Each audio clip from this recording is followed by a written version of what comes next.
الخطوة الأولى العزم على أداء النسك، حج أو عمرة. أيقن أخي الكريم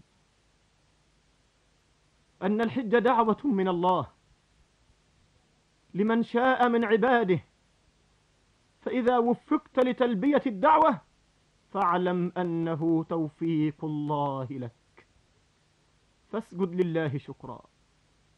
وإن لم توفق مع أخذك بالأسباب فاعلم أنك مأجور على نيتك، وسل الله التوفيق فيما بعد، وألح في الطلب، فإن الله يحب ذلك من عبده، ومن أدمن طرق الباب فتح له.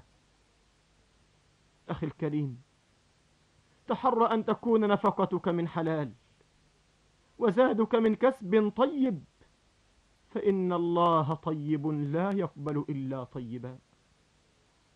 واعلم أن الحج يرد على من ينفق فيه من كسب خبيث، كما أن الدعاء لا يقبل إلا من رجل طاب كسبه.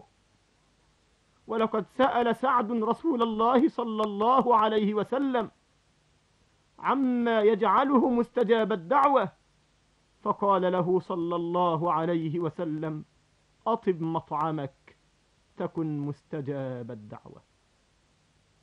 أخي الكريم، أنت على سفر، والسفر مظنة الهلكة، فاقض دينك، وأد ما عندك من أمانات، وأبرئ ذمتك من جميع الالتزامات، رد المظالم، واطلب العفو ممن أسأت إليه، وتوجه إلى الله ضارعا، واطلب منه العفو والصفح عما كان منك، وأخلص التوبة، وأيقن أن الله الذي وفقك للتوبة قد قبلها منك، ثم تاب عليهم ليتوبوا.